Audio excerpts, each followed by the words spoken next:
Hello student, in this video we will learn about the gas loss. Gas loss जैसे आप जानते हैं कि जो वॉल्यूम ऑफ गैस होता है it depends on number of other quantity. For example number of moles means amount of gas, temperature, pressure. जो volume of gas है इन क्वांटिटी पर भी डिपेंड करता है. तो इन क्वांटिटी पर डिपेंड किस तरह से करता है, how they relate with each other, वो किस तरह से एक दूसरे से रिलेटेड है, इसके लिए डिफरेंट तरह के जनरलाइजेशंस दिए गए हैं. इन्हीं जनरलाइजेशंस को हम गैस लॉस का नाम देते हैं. तो इसमें किसी दो वेरिएबल के बीच में रिलेशनशिप निकालते हैं, अदर को हम कांस्टेंट रख के चलते हैं. तो इसमें अलग अलग तरीके से इसमें हमें जैसे इन गैस लॉज में बॉयल्स लॉ के बारे में पढ़ना है. जो बॉयल्स लॉ है वो क्या है, कैसे उसको हम आगे डिफ़ाइन करेंगे, कैसे रिलेशनशिप फाइंड करेंगे. चार्ल्स लॉ के बारे में भी पढ़ेंगे. इसी तरह से थर्ड एक गैलुसैक्स लॉ, एवोगैड्रो लॉ और फाइनली जो है इन सभी को एक साथ कंबाइन करके आइडियल गैस इक्वेशन या कंबाइंड गैस लॉ के नाम से पढ़ते हैं. तो सबसे पहले इसमें हम पढ़ेंगे Boyle's law. According to Boyle's law, ये बॉयल्स के रॉबर्ट बॉयल थे. रॉबर्ट बॉयल ने ये फिनोमेना दिया, इसलिए इसका नाम बॉयल्स लॉ रखा गया है. तो बॉयल्स लॉ में ये प्रेशर वॉल्यूम रिलेशनशिप भी कहलाता है. इसको हम प्रेशर वॉल्यूम रिलेशनशिप लिख सकते हैं. क्यों, मतलब यहाँ पर क्योंकि जो वॉल्यूम ऑफ गैस है किसके मतलब रिलेट करते हैं, हम प्रेशर से इसको रिलेट करते हैं, इसलिए इसको प्रेशर वॉल्यूम रिलेशनशिप लिखा गया है. इन 1662 में गिवन बाय रॉबर्ट बॉयल. ये रॉबर्ट बॉयल के द्वारा दिया गया है. और अकॉर्डिंग टू दिस लॉ जो volume of gas is depend on the pressure. Pressure पर किस तरह से डिपेंड करता है, जनरली आप जैसे सोचते हैं जब हम किसी गैस को प्रेशराइज करते हैं मतलब प्रेशर बढ़ाते हैं तो वॉल्यूम क्या होता है, कम हो जाता है. जैसे सिरिंज लीजिए, सिरिंज में जो पिस्टन लगा रहता है पीछे, वो पीछे से आप उसको प्रेशराइज कीजिए, धक्का मारिए, तो क्या होता है वो गैस मतलब आगे चलती जाती है. इसका मतलब है कि उसका वॉल्यूम क्या हो गया, कम हो गया. वहीं यदि आप जैसे उस पिस्टन को खोल छोड़ दें तो पिस्टन ऑटोमेटिक पीछे भी आ सकता है क्योंकि प्रेशर बाहर की ओर लगेगा. जैसे जैसे प्रेशर कम होता जाएगा अंदर का वॉल्यूम बढ़ता जाएगा. तो वही है यहाँ पर भी रिलेशनशिप में कि यदि हम कांस्टेंट टेम्परेचर लेते हैं, pressure of a fixed amount of gas is inversely proportional with the volume of the gas. Means it state that at constant temperature pressure of a fixed amount of gas varies inversely with the volume of the gas. Fixed amount of gas means number of moles तो हम constant लेंगे, सिर्फ क्या very करेगा, volume. किसके साथ, pressure. Means pressure जो है it is inversely proportional with the volume of the gas. P is inversely proportional to the volume of the gas. And जबकि दो चीज़ें कांस्टेंट है, number of moles and temperature are constant. ये दोनों ही value यहाँ पर कांस्टेंट रखेंगे. यहाँ से प्रोपोर्शनलिटी हटा देंगे, प्रोपोर्शनलिटी हटा देंगे तो यहाँ पर आ जाएगा कांस्टेंट हो जाएगा K अपॉन V. V को इधर लेके आ सकते हैं, PV is equal to K. तो ये रिलेशनशिप हो जाएगा pressure into volume is equal to constant. Means यदि आप यहाँ पर प्रेशर को बढ़ाते जाएंगे तो वॉल्यूम डिक्रीज़ होता जाएगा, यदि प्रेशर को डिक्रीज़ कर रहे हैं तो वॉल्यूम. मीन्स इन दोनों का जो प्रोडक्ट है वह हमेशा एक क्या रहेगा, कांस्टेंट वैल्यू ही रहेगा. इसको यदि हम दो डिफरेंट अलग अलग प्रेशर पर यदि फाइंड करते हैं, मान लीजिए कि at P is equal to हम P1 लेंगे, तब वॉल्यूम कितना हो जाएगा, P1 V1 is equal to K. P1 पर वॉल्यूम भी V1 हो जाएगा. इसी तरह से यदि हम P is equal to P2 रख लेंगे इस इक्वेशन में, तब वॉल्यूम भी यहाँ पर चेंज होकर जाएगा V2 और ये हो जाएगा P2 V2 is equal to K. इन दोनों इक्वेशन में देखिए K तो एक इक्वेशन ये है और एक ये वाला है. इन दोनों इक्वेशन में K तो कांस्टेंट है, ये तो सेम है, यहाँ K1 और K2 नहीं है, ये फिक्स है। इसका मतलब है कि यदि आप दोनों को कंपेयर करते हैं तो ये हो जाएगा P1 V1 is equal to P2 V2, या फिर इसी को इस तरह से भी लिख सकते हैं P1 upon P2 is equal to V2 upon V1। तो ये रिलेशनशिप भी हमको याद रखना है, क्योंकि इस तरह के relationship P1 V1 is equal to P2 V2, यदि यहाँ पर हमें तीन वैल्यूज़, यदि मान लीजिए जो एंटिटी है इन तीनों की वैल्यू मालूम है तो हम फोर्थ को आसानी से कैलकुलेट कर सकते हैं। मान लीजिए कि हमें P1 मालूम है, V1 की भी वैल्यू मालूम है, P2 मालूम है, तो हम बता सकते हैं कि वॉल्यूम P2 पर वॉल्यूम कितना हो जाएगा। तो इसको आप उल्टा भी इस तरह से लिख सकते हैं कि मतलब volume is inversely proportional to pressure, तब भी ये ठीक ही रहेगा, ये भी गलत नहीं है। मतलब the volume of gas is inversely proportional to the pressure of the gas, ये उसके इन्वर्सली प्रोपोर्शनल है, या प्रेशर को इन्वर्सली प्रोपोर्शनल करें वॉल्यूम, दोनों ही करेक्ट हैं। जो यहाँ पर देखिए प्रेशर इनटू वॉल्यूम हमेशा एक कांस्टेंट वैल्यू होगी। Product of volume and pressure for a given mass of gas at constant temperature is always a constant value, वो भी एक कांस्टेंट होगा। इसको हम ग्राफिकली भी रिप्रेजेंट कर सकते हैं। ग्राफिकली प्रेशर और वॉल्यूम के बीच में यदि हम ग्राफ्स लेते हैं तो देखिए ग्राफिकल रिप्रेजेंटेशन में हमने यहाँ पर प्रेशर और वॉल्यूम के बीच में रिलेशनशिप पढ़ रहे हैं। तो यहाँ ले लेते हैं प्रेशर, बार में हो सकता है, एटीएम में हो सकता है, वाई एक्सिस पर, और यहाँ पर एक्स एक्सिस पर हमने जैसे ले लिया यहाँ पर ये वॉल्यूम आप डेसीमीटर क्यूब, लीटर, किसी में भी इसको रख सकते हैं। अब यहाँ पर यदि हम प्रेशर को बढ़ाएंगे तो वॉल्यूम क्या होगा, डिक्रीज़ होता जाएगा, और यदि मान लीजिए कि प्रेशर को डिक्रीज करते हैं तो वॉल्यूम क्या होगा, इंक्रीज़ होता जाएगा। तो किस तरह से ये कर्व आएगा, इस तरह से हमको कर्व मिलेगा। हम यहाँ पर अलग अलग वैल्यूज़ फाइंड कर सकते हैं, एक P1 पर, एक P2 पर। यदि मान लीजिए कि हमने ये वैल्यू ले लिया P1, तो यहाँ पर हो जाएगा ये P1 V1 is equal to K, और यदि मान लीजिए इसी तरह से हमने प्रेशर को और थोड़ा सा डिक्रीज कर दिया तो वॉल्यूम यहाँ बढ़ जाएगा, ये हो जाएगा P2 V2 is equal to K। तो यहाँ पर दो तरह से इस तरह से होगा, P1 V1 P2 V2, कहीं पर भी आप इसे कैलकुलेट कर सकते हैं, वैल्यू कांस्टेंट ही रहेगी। यदि हम यहाँ पर अलग अलग यहाँ तो देखिए टेम्परेचर कांस्टेंट है, ये वैल्यू यहाँ पर कांस्टेंट है टेम्परेचर। अब यदि हम इसी ग्राफ को डिफरेंट टेम्परेचर पर यदि ले रहे हैं तो हमें किस तरह से मिलेगा, मान लीजिए कि 200 केल्विन, 300 केल्विन, 500 केल्विन, इस तरह से यदि हम दोनों को ग्राफ यदि लेते हैं, प्रेशर और वॉल्यूम ये है, टेम्परेचर अलग अलग है, तो टेम्परेचर अलग अलग होने से भी ग्राफ हमको अलग अलग मिलेगा। मतलब ग्राफ सभी एक जैसे रहेंगे लेकिन इनकी वैल्यूज़ इस तरह से आती जाएंगी।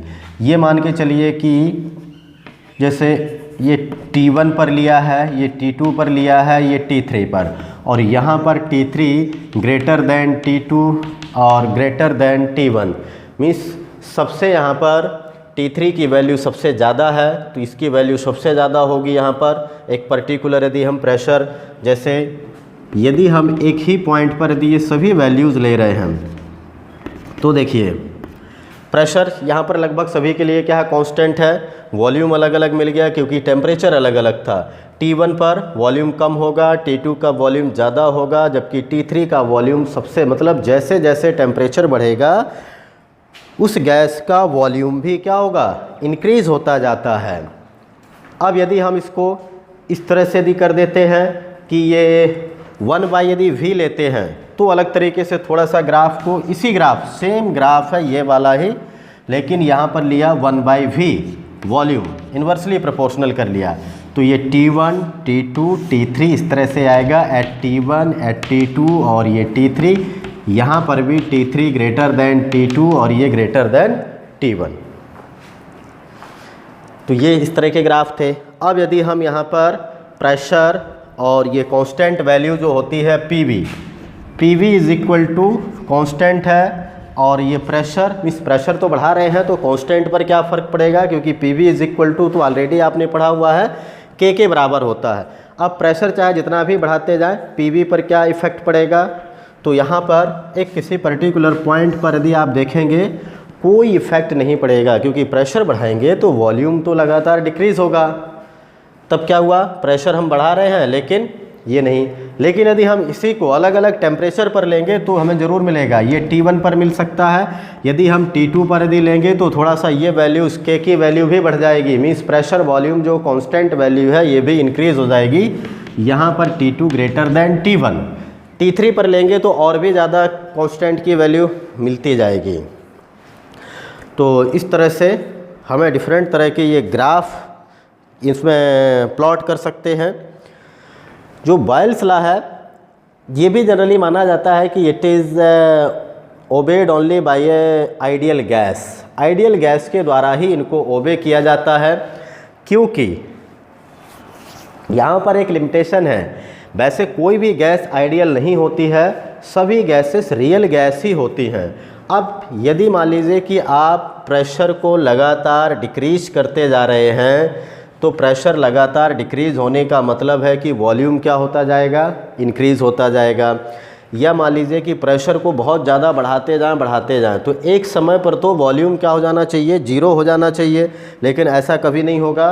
उस समय पर गैस जो है लिक्विफाइड हो जाती है, और लिक्विड का वॉल्यूम तो कभी भी जीरो नहीं हो सकता है। तो वही है, एट हाइयर प्रेशर, मतलब बहुत ज़्यादा हाई प्रेशर पर कोई भी गैस बॉयल्स लॉ को फॉलो नहीं करती है, क्योंकि कोई भी गैस आइडियल नहीं है। जो गैस आइडियल होगी तभी वह क्या कर सकती है, इसको हाई प्रेशर पर फॉलो कर सकती है। Otherwise all gases are real gas. जो एक्चुअल में पाई जाती है वो सभी की सभी रियल गैस होती हैं। तो बॉयल्स लॉ हाई प्रेशर पर फॉलो किसी भी गैस के द्वारा, जो एक्चुअल पाई जाती है उनके द्वारा नहीं होता है। ये सभी के सभी किसके लिए है, आइडियल गैस के लिए है। अब इसका यदि हम प्रैक्टिकल सिग्निफिकेंस देखें तो प्रैक्टिकल सिग्निफिकेंस क्या है बॉयल्स लॉ का। प्रैक्टिकल सिग्निफिकेंस, क्योंकि हम देखते हैं प्रेशर और वॉल्यूम एक दूसरे से रिलेटेड है। यदि हम सी लेवल पर जाते हैं तो सी लेवल पर क्या होगा, प्रेशर जो है, क्योंकि सी लेवल का मतलब है कि काफ़ी ज़्यादा नीचे पहुंच जाते हैं, 2000-3000 मीटर नीचे जा सकते हैं ग्राउंड लेवल से। तो वहाँ जाएंगे तो वहाँ पर जाने पर क्या होता है, प्रेशर बढ़ जाता है। प्रेशर बढ़ने का मतलब है कि वॉल्यूम क्या हो गया, डिक्रीज़ हो गया। वॉल्यूम डिक्रीज़ होने का ये भी मीनिंग होता है कि वहाँ की जो एयर होगी वो काफ़ी डेंस हो जाएगी, मतलब काफ़ी वहाँ पर मॉलिक्यूल क्योंकि पास आ चुके हैं, तो डेंसिटी वहाँ पर इंक्रीज़ हो जाती है। ऐसे केस में हमें वहाँ ब्रीदिंग में कोई प्रॉब्लम नहीं होती है सी लेवल पर। लेकिन जैसे जैसे हम मान लीजिए कि सी लेवल से कहाँ पर पहुँचते हैं, ऊंचाई की ओर जाते हैं, हाइयर जो एल्टीट्यूड्स हैं, ऊंचाई वाले क्षेत्र जो है वो हाइयर एल्टीट्यूड्स पर क्या होता है, प्रेशर बहुत ही कम होता जाता है। यहाँ पर प्रेशर जो है डिक्रीज़ हो जाता है। प्रेशर डिक्रीज़ होने का मतलब क्या हुआ, वॉल्यूम बहुत ज़्यादा बढ़ गया। वॉल्यूम बढ़ने से जो एयर की डेंसिटी है वो कम हो जाती है। एयर डेंसिटी कम होने से ऑक्सीजन की जो सप्लाई होती है वो हमें कम मिल पाती है। ऑक्सीजन सप्लाई, ऑक्सीजन की मात्रा कम होने से हमें क्या होने लगता है, हेडेक होने लगता है, हम जल्दी टायर्ड हो जाते हैं। वहाँ पर यदि कोई भी काम करेंगे ऑक्सीजन नहीं मिलेगी, आपके जो फूड है, फूड का जल्दी से ऑक्सीडेशन नहीं होगा, एनर्जी भी नहीं मिलेगी। ऐसे में हम क्या फील करते हैं, अनइजीनेस फील करते हैं, स्लगस फीलिंग, हेडेक, कभी कभी ज़्यादा है तो जैसे वॉमिटिंग भी हो सकती है, कभी तो ब्लड भी आ सकता है नोज़ से। तो इस तरह से डिफरेंट तरह की मतलब जो है हमें प्रॉब्लम हो सकती है। इन सभी को हम एल्टीट्यूड सिकनेस के नाम से भी जानते हैं। तो ये एल्टीट्यूड सिकनेस को हटाने के लिए जनरली क्या जाता है, जो भी जवान्स लगे रहते हैं हाइयर बहुत ही ज़्यादा ऊंचाई पर, वो अपने साथ में ऑक्सीजन सिलेंडर लेते हैं। कभी ज़रूरत पड़ती है तो उसको वो ऑक्सीजन की कमी को उनसे पूरा कर लेते हैं। और उनको ये भी मतलब इस तरह से एक्सटेंसिव ट्रेनिंग दी जाती है to adapt their bodies at very low oxygen pressure. जहाँ ऑक्सीजन का प्रेशर कम है वहाँ पर भी उनको लगातार धीरे धीरे ट्रेनिंग दिया जाता है काम करने का। वो फिर धीरे धीरे इस तरह से उनके अडैप्ट हो जाते हैं। और इमरजेंसी के लिए ऑक्सीजन सिलेंडर भी उनको दिया जाता है। तो ये भी एक प्रैक्टिकल सिग्निफिकेंस है कि हम यदि हायर एल्टीट्यूड्स पर जाते हैं तो हमें वहाँ पर क्या क्या लेकर के जाना चाहिए, क्या नहीं जाना चाहिए। इसी तरह से आपने देखा होगा जो जेट प्लेन्स होते हैं 10,000 मीटर 15,000 मीटर की ऊंचाई पर वो उड़ते रहते हैं। अब यदि मान लीजिए कि वहाँ अचानक से क्या हो जाए कि ऑक्सीजन अंदर जो जेट एयरप्लेन के अंदर जो होता है इनसाइड में, अंदर में क्या हो जाएगा, यदि ऑक्सीजन की मात्रा कम हो गई, यदि लो हो गई, मीन्स प्रेशर क्या हो जाएगा, कम हो जाएगा। प्रेशर कम होने से आप वहाँ पर ऑक्सीजन, क्योंकि बाहर में तो है नहीं है, सारी ऑक्सीजन तो ग्राउंड लेवल पर ही मेनली पाई जाती है। वो जेट प्लेन के अंदर यदि आप बैठे हुए हैं तो आपके बॉडी के अंदर का प्रेशर भी क्या हो जाएगा, कम हो जाएगा। ऐसे में काफ़ी प्रॉब्लम हो सकती है, डेथ भी कई केसेस में हो जाती है यदि मान लीजिए कि प्रेशर बॉडी का घट गया तो वहाँ पर भी नॉर्मल प्रेशर मेंटेन किया जाता है जेट प्लेन के अंदर, ताकि वो आसानी से वहाँ पर ऑक्सीजन को ले सकें, ब्रीथ कर सकें जो भी उसमें है अंदर में। और इमरजेंसी के लिए ऑक्सीजन सप्लाई वहाँ पर भी रखा जाता है ताकि प्रेशर जो है फॉल ना हो पाए। प्रेशर फॉल होने के बचाने के लिए वहाँ पर इसका भी यूज़ किया जाता है। तो इस तरह से ये भी आप देखते हैं कि जनरली जब आप साइकिल के टायर में पंप करते हैं, एयर को पंपिंग करके अंदर डालते हैं तो वॉल्यूम भी बढ़ जाता है, प्रेशर भी बढ़ता है। ये कैसे पॉसिबल है, जबकि बॉयल्स लॉ तो यहाँ पर ये बोलता है कि यदि हम प्रेशर को बढ़ाएंगे तो वॉल्यूम घट जाएगा। जबकि आप साइकिल के अंदर जब हवा भरते हैं ट्यूब के अंदर तो क्या होता है, प्रेशर भी बढ़ता है और वॉल्यूम भी बढ़ता जाता है, लगातार धीरे धीरे बढ़ता जाता है और अंदर से टाइट भी हो जाता है, मीन्स प्रेशर भी इंक्रीज़ हो रहा है। इसका मतलब है कि बॉयल्स लॉ फेल हो गया। ऐसा नहीं है, यहाँ पर क्योंकि हम प्रेशर और वॉल्यूम दोनों बढ़ा रहे हैं लेकिन उसके साथ साथ में अमाउंट ऑफ जो गैस थे उसे भी इंक्रीज कर रहे हैं। तो अमाउंट ऑफ गैस बढ़ाने से निश्चित है कि वॉल्यूम भी बढ़ेगा और प्रेशर भी बढ़ेगा, दोनों चीज़ बढ़ेंगी। तो फेल्स नहीं है, वर्क करता है, क्योंकि हम अमाउंट ऑफ गैस जैसे जैसे बढ़ाते जाएंगे प्रेशर भी इंक्रीज़ होगा और वॉल्यूम भी इंक्रीज़ होता जाएगा। नेक्स्ट है चार्ल्स लॉ। चार्ल्स लॉ, इसको हम वॉल्यूम टेम्परेचर रिलेशनशिप के नाम से भी जानते हैं। और ये 1787 में जैक्यूस चार्ल्स, जो कि एक फ्रेंच साइंटिस्ट थे, इनके द्वारा इस रिलेशनशिप को दिया गया था। तो इन्होंने बताया वॉल्यूम और टेम्परेचर, मीन्स यदि हम टेम्परेचर बढ़ाते हैं तो गैस के वॉल्यूम पर क्या इफ़ेक्ट पड़ेगा। आप जैसे जनरली देखते हैं कि जब हम टेम्परेचर गर्म करते जाते हैं, जैसे पानी लिया, पानी को आपने गर्म किया तो वो वाइपर बन जाता है और उससे धीरे धीरे उसका प्रेशर जो है लगातार बढ़ता है, प्रेशर भी बढ़ता है। इसका मतलब है कि वॉल्यूम भी क्या हो रहा है, उसमें इंक्रीज़ हो रहा है। जैसे प्रेशर कुकर के अंदर पानी यदि आप 1 लीटर ले रहे हैं, प्रेशर कुकर है 5 लीटर का, तब क्या होता है, उसने तो वॉल्यूम कितना ऑक्यूपाई किया, सिर्फ 1 लीटर के बराबर। जब हम उसको गर्म कर देते हैं, टेम्परेचर बढ़ा देते हैं, तो वही वॉल्यूम पूरे 5 लीटर को ऑक्यूपाई कर लेता है in the form of gas. तो वही है यहाँ पर भी कि एट कांस्टेंट प्रेशर, यदि हम प्रेशर यदि कांस्टेंट कर लेते हैं, प्रेशर नहीं बढ़ने देते हैं, तो क्या होगा, the volume of a given mass of gas increases और decreases by 1/273 times of its volume at 0 degree Celsius for each 1 degree rise or fall in temperature। Means जो volume of given mass of gas है, यदि हम जो volume किसी gas का 0 degree Celsius पर ले रहे हैं, 0 डिग्री सेल्सियस से यदि हम 1 डिग्री सेल्सियस पर यदि टेम्परेचर को राइज कर रहे हैं, 0 से कहाँ चले गए 1, तो कितना वॉल्यूम इंक्रीज़ हो जाएगा, 1/273 times of it's initial volume. Initial volume का 1/273 टाइम बढ़ जाएगा। यदि हमने 1 डिग्री टेम्परेचर को यदि डिक्रीज कर दिया तो इतना वॉल्यूम वहाँ से डिक्रीज़ हो जाएगा। अब मान के चलिए कि यदि हम ये ले लें, जैसे V0 is the initial volume, ये हमने इनिशियल वॉल्यूम ले लिया। Initial volume means at 0 degree Celsius, ये हो जाएगा initial volume at 0 degree Celsius. इसके लिए हमने लिया V0। अब यदि हम 1 डिग्री टेम्परेचर राइज कर रहे हैं तो for 1 degree rise in temperature यदि हमने 1 डिग्री बढ़ाया तो वॉल्यूम कितना इंक्रीज हो जाएगा,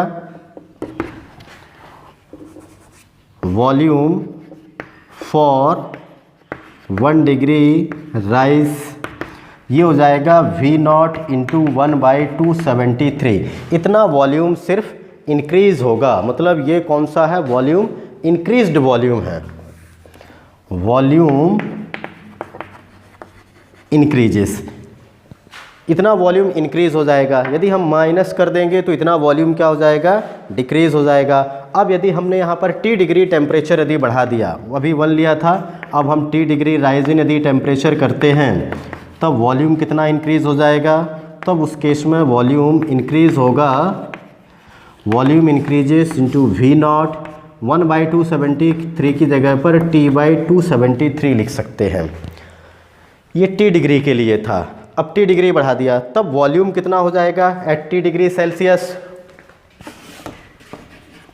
volume total volume of the gas at T degree Celsius. Initial volume था कितना, V0, तो V0 तो ऑलरेडी इनिशियल वॉल्यूम लिया हुआ है, इसमें और कितना प्लस कर देंगे, increase in volume for T degree rise in temperature. तो इंक्रीज कितना हो गया, ये हो गया है V0 इंटू T/273, इतना वॉल्यूम इंक्रीज कर दिया गया है। तो यहाँ पर आप देखिए V0 को कॉमन ले सकते हैं, V0 यहाँ पर भी है, V0 यहाँ पर भी है, V0 कॉमन लीजिए तो 1 प्लस T/273 इतना लिखा जा सकता है volume at T degree Celsius पर। तो VT is equal to V0 into 1 plus T/273, ये हो जाएगा volume increases for T degree rise in temperature, मतलब total volume at T degree rise in temperature. 0 से हम T डिग्री पर यदि ले गए हैं उसको, मान लीजिए 10 डिग्री पर, 25 डिग्री सेल्सियस पर या केल्विन पर, तो कितना वॉल्यूम टोटल उस गैस का हो जाएगा, इसके लिए है। अब हम यहाँ पर 0 डिग्री सेल्सियस, इसलिए कभी उसको टेम्परेचर 0 डिग्री सेल्सियस में नहीं लेंगे क्योंकि 0 से तो वैल्यू सारी 0 हो जाएंगी। यदि T हमने 0 डिग्री सेल्सियस रख लिया तब हो जाएगा वहाँ पर, इसलिए केल्विन में ही रखेंगे, केल्विन में, क्योंकि T is equal 0 degree Celsius is equal to 273.15 Kelvin हो जाएगा। तो इस तरह से हमेशा, इसलिए इसको केल्विन में ही यूज करेंगे, इसमें यूज नहीं करेंगे। अब इसी में हम आगे जैसे इसको यदि 273 T/273 है, एलसीएम ले लेते हैं, तो एलसीएम लेने पर ये कितना हो जाएगा, तो एलसीएम ले लेंगे, VT is equal to V0, ये हो जाएगा 273 प्लस T/273। इस तरह से भी उसी इक्वेशन को हम यहाँ पर लिख सकते हैं। अब हम यदि यहाँ पर ये 273 है, 273 मतलब केल्विन हो जाएगा, 0 degree Celsius is equal to, इसको आप लिख सकते हैं T0। 273 की जगह पर हम कितना रखेंगे, T0 रख लेंगे, और 273 प्लस जो ये T है इसको रख लेंगे किसके इक्वल, T के इक्वल। तो देखिए VT इज इक्वल टू, ये वैल्यू रख देंगे V0, इसकी जगह पर हो जाएगा 273 प्लस T की जगह पर T अपॉन 273 की जगह पर T0। तो VT इज इक्वल टू, इसको हम सिंप्लीफाइड वे में लिख सकते हैं V0 into T upon T0। अब V0 को इधर लेके आइए, तो VT upon V0 is equal to T upon T0। इस इक्वेशन से यदि आप देखेंगे, वॉल्यूम यदि हम बढ़ाते, मतलब टेम्परेचर बढ़ाएंगे तो वॉल्यूम भी इंक्रीज़ होगा। 0 पर इनिशियल टेम्परेचर पर, मतलब जो 0 डिग्री सेल्सियस है टेम्परेचर पर, वॉल्यूम इनिशियल वॉल्यूम हो जाएगा। तो यहाँ से मतलब एक तरह से ये वैल्यू कैसी है, कांस्टेंट वैल्यू आ जाएगी, या इसको ऐसे भी लिखा जा सकता है VT upon T is equal to V0 upon T0, ऐसे भी इसको लिख सकते हैं। तो यहाँ पर आप कह सकते हैं कि V अपॉन T एक तरह से पूरा वैल्यू क्या हो जाएगा, ये कांस्टेंट हो जाएगा। कांस्टेंट मतलब ये किसके बराबर हो जाएगा, K। अब इसी को आप यहाँ पर लेके जाइए K के साथ में, तो V is equal to KT, और यदि हम प्रोपोर्शनलिटी ये K हटा देंगे तो प्रोपोर्शनलिटी आ जाएगा। तो यहाँ से देखिए ये रिलेशनशिप निकल आया कि एट कांस्टेंट प्रेशर, प्रेशर को कांस्टेंट कर देंगे, प्रेशर नहीं बढ़ाएंगे। At constant pressure volume of a given amount of gas is directly proportional to the temperature of the gas. Means temperature जैसे जैसे बढ़ाएंगे वॉल्यूम भी उस गैस का इंक्रीज हो जाएगा। तो इसको अल्टरनेटिव वे में इस तरह से भी लिख सकते हैं। तो ये रिलेशनशिप इस तरह से भी हम इसको स्टेटमेंट लिख सकते हैं कि at constant pressure the volume of given amount of gas is directly proportional to the temperature. अब हम इसी इक्वेशन को यदि T V is equal to K T, लेकिन एट हम क्या करें इसके लिए T is equal to T1 पर लेंगे तो उस समय पर वॉल्यूम हो जाएगा V, या इसी को V अपॉन V1 और टेम्परेचर हो जाएगा T1 इज इक्वल टू के। V1 upon T1 is equal to के। इसी तरह से यदि हम T is equal to T2 लेते हैं, टेम्परेचर को थोड़ा राइज कर देते हैं या डिक्रीज कर देते हैं, तो वॉल्यूम चेंज हो जाएगा V2 upon T2 is equal to के। ये देखिए इक्वेशन दोनों जगह पर वैल्यू कांस्टेंट है, और जब कांस्टेंट होगा तो इनको कंपेयर कर देंगे। V1 upon T1 is equal to V2 upon T2। तो यहाँ पर यदि आपको कोई 3 क्वांटिटी मालूम है तो हम फोर्थ को भी इससे कैलकुलेट कर सकते हैं आसानी से। तो ये चार्ल्स लॉ है। अब इस चार्ल्स लॉ को भी हम ग्राफिकली रिप्रेजेंट कर सकते हैं। इसमें भी लेकिन साथ में एक लिमिटेशन आ जाती है।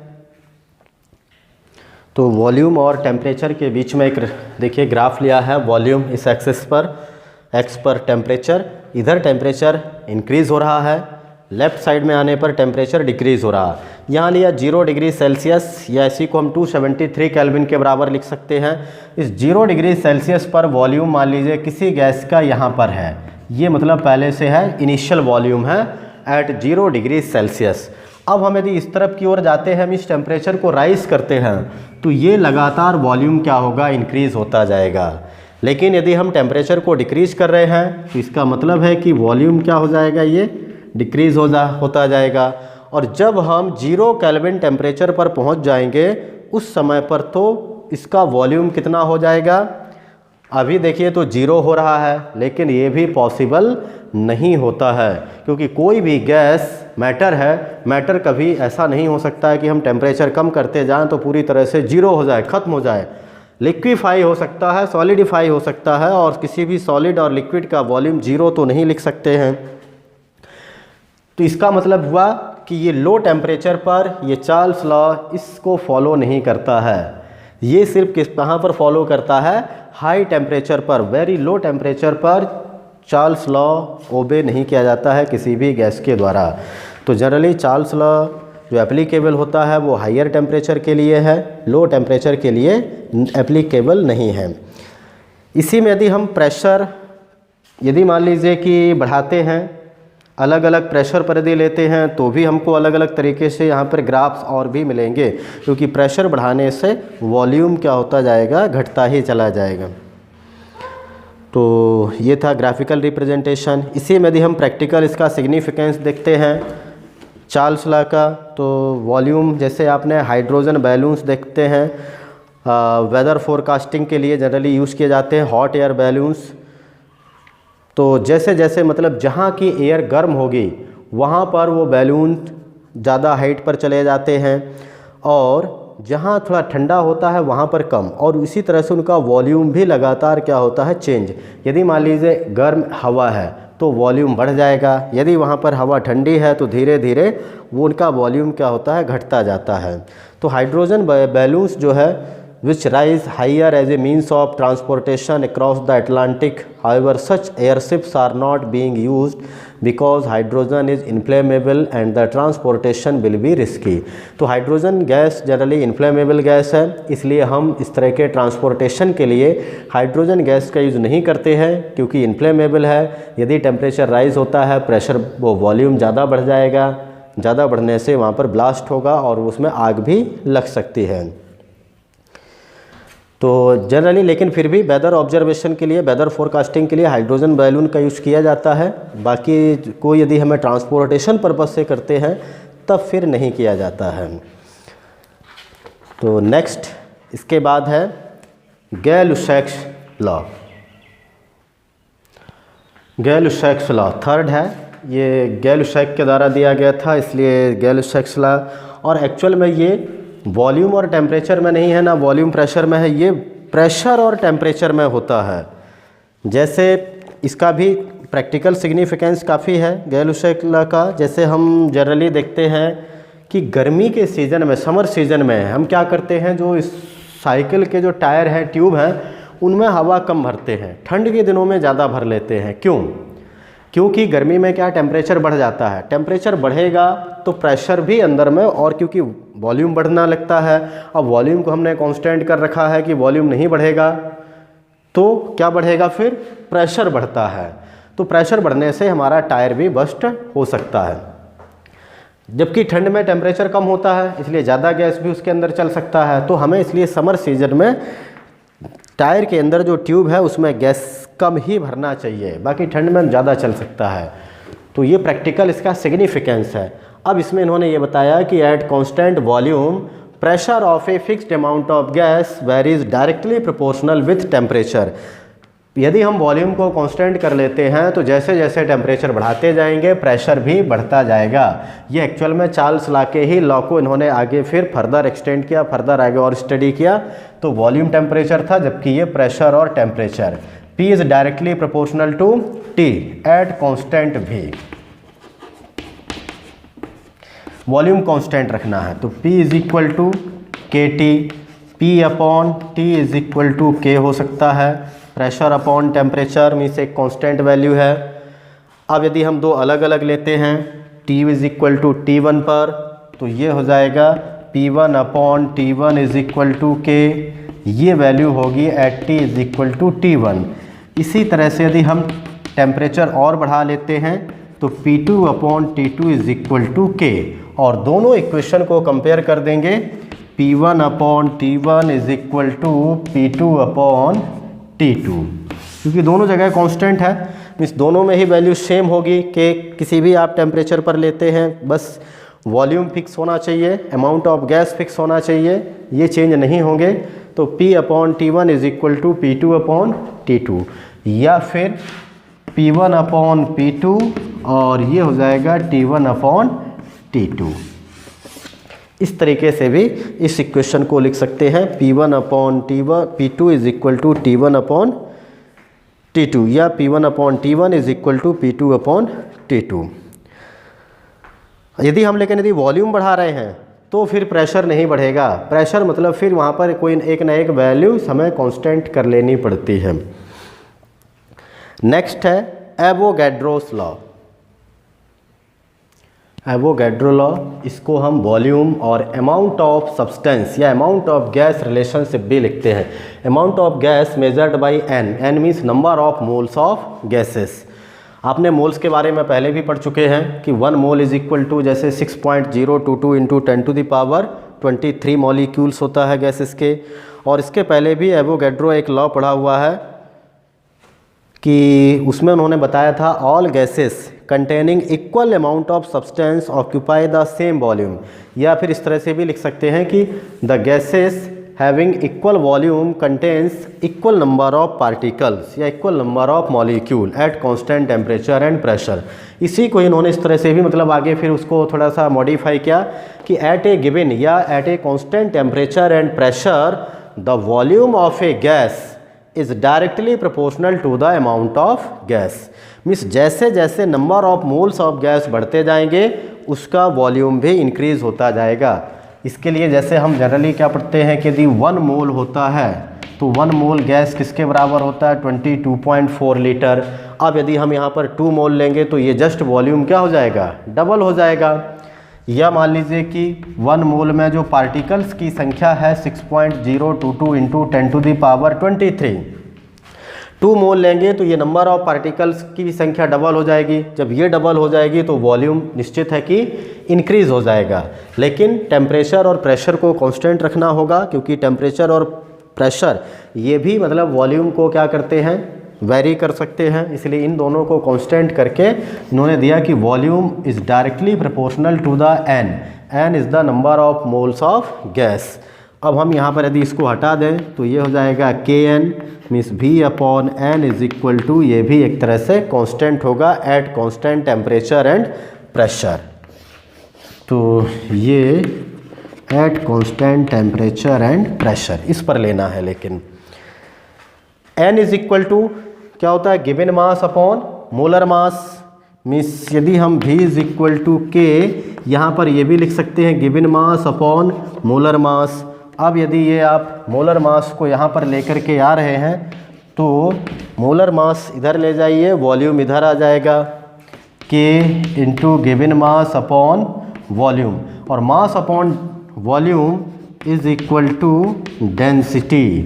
तो हम इससे डेंसिटी से भी इसको रिलेट कर सकते हैं यदि ज़रूरत पड़े तब, कि मोलर मास यदि फाइंड करना है, यदि हमको डेंसिटी दी गई है और ये कांस्टेंट मालूम है वॉल्यूम और नंबर ऑफ मोल्स का, तो आप मोलर मास इजली वहाँ पर कैलकुलेट कर सकते हैं यदि डेंसिटी वहाँ पर आपको दी गई है। तो इसका मतलब ये हो गया कि जो मोलर मास होता है डेंसिटी ऑफ गैस के डायरेक्टली प्रोपोर्शनल है। Density of gas is directly proportional to its molar मास।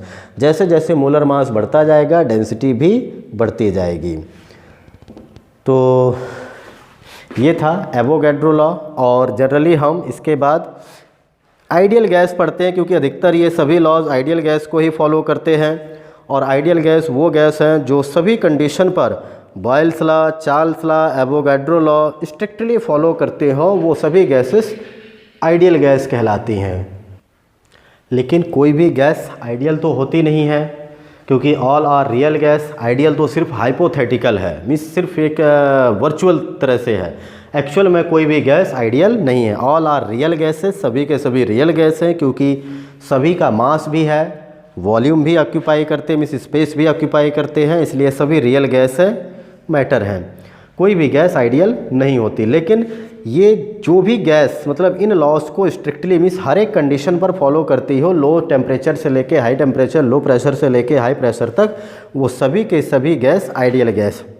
तो some time real gas behave करने लगती है आइडियल के जैसे कुछ कुछ कंडीशन पर, सभी कंडीशन पर तो नहीं होता है। तो यहाँ पर हम पढ़ेंगे आगे कंबाइंड गैस लॉ और आइडियल गैस इक्वेशन। यदि कोई मान लीजिए गैस आइडियल है तो इस इक्वेशन को ये फॉलो करेगा। इसमें Boyle's law, Charles law, Avogadro law सभी को कंबाइंड इफेक्ट के रूप में देखा गया है कि यदि कंबाइंड तीनों हम यदि एक साथ मिला देते हैं तो किस तरह से ये इक्वेशन बनेगा और कैसे वॉल्यूम, टेम्परेचर, प्रेशर एक दूसरे के साथ रिलेट करेंगे। तो इसके लिए जैसे हम सबसे पहले लिखेंगे अकॉर्डिंग टू, यदि हम बॉयल्स लॉ देखते हैं, बॉयल्स लॉ में क्या बताया गया है, V is inversely proportional to P। वहीं पर इस इक्वेशन को 1 बना लीजिए। According to Charles law, Charles law में क्या बताया गया है, volume is directly proportional to temperature, temperature के डायरेक्टली प्रोपोर्शनल होता है। इसी तरह से according to Avogadro laws, Avogadro laws के according V is directly proportional to N, means number of moles जैसे जैसे बढ़ते जाएंगे वॉल्यूम भी बढ़ता जाएगा। इन तीनों इक्वेशंस को हम कंबाइन कर देते हैं। Combining equation first, second and third, तीनों को ही मिला दीजिए। तीनों देखिए वॉल्यूम है, तो वॉल्यूम किसके डायरेक्टली प्रोपोर्शनल है, N और T, तो ये N और T के डायरेक्टली और प्रेशर के इन्वर्सली है। तो V is directly proportional to number of moles and temperature and inversely proportional to the pressure of the gas. यहाँ पर प्रोपोर्शनलिटी हटाएंगे तो V is equal to R and T upon P। R is the proportionality constant and it also known as universal gas constant. इसको हम molar gas constant या universal gas constant के नाम से भी जानते हैं। यूनिवर्सल गैस कांस्टेंट या फिर मोलर गैस कांस्टेंट या सिंपली इसको गैस कांस्टेंट भी बोल देते हैं। थोड़ा इक्वेशन को रीअरेंज कर लेंगे। PV is equal to, pressure को इधर लेके आएंगे, nRT। तो ये हमारा आइडियल गैस इक्वेशन हो गया। लेकिन ये ideal gas equation ideal gases के लिए दिया गया है। तो आइडियल है, इसका मतलब है कि जो भी गैस इस इक्वेशन को फॉलो करता है तो वो गैस उस समय पर आइडियल होगी, ये नहीं फॉलो करता है मीन्स वो फिर गैस आइडियल कंडीशन पर नहीं पहुंचेगी वो, क्योंकि रियल गैस होती है एक्चुअल में। तो इसमें हम देखेंगे कि what is the nature of universal gas constant R. R का नेचर क्या है, तो इसको याद रखना है, PV is equal to NRT। इससे आपकी नंबर ऑफ इक्वेशन सॉल्व हो सकती हैं, बाकी अदर लॉज से भी आप ढेर सारे न्यूमेरिकल्स को सॉल्व कर सकते हैं। तो what is the nature of universal gas constant R, इसका नेचर क्या है, इसको समझने के लिए हमें सबसे पहले तो वही जैसे इक्वेशन लिख लेंगे, PV is equal to NRT। R is equal to क्या हो जाएगा, PV अपॉन NT। ये हो गया, means R is equal to आपने क्या लिख लिया, pressure into volume upon moles into temperature, ये होता है। अब हम यदि यहाँ पर प्रेशर इज इक्वल टू क्या पढ़ते हैं, फोर्स अपॉन एरिया, तो फोर्स अपॉन एरिया यहाँ पर भी रख सकते हैं। तो P is equal to force upon area, इसको रख देंगे तो ये हो जाएगा force upon area into volume upon N into T।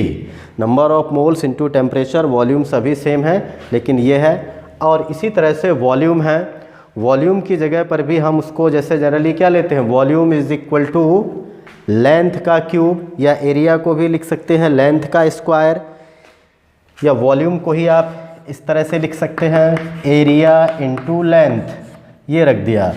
तो R is equal to F into, इसकी जगह पर रख दीजिए area into length upon A upon N into T। तो A से A तो कैंसिल हो जाएगा, बचेगा यहाँ पर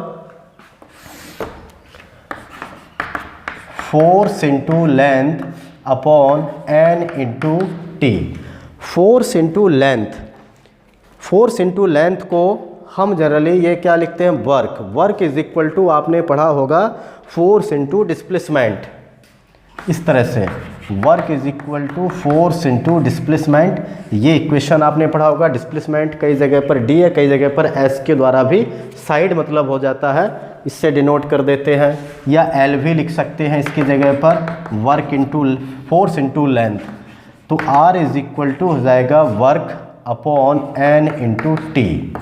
मीन्स एक्चुअल में यूनिवर्सल गैस कांस्टेंट क्या है, universal gas constant work done है। R represent work done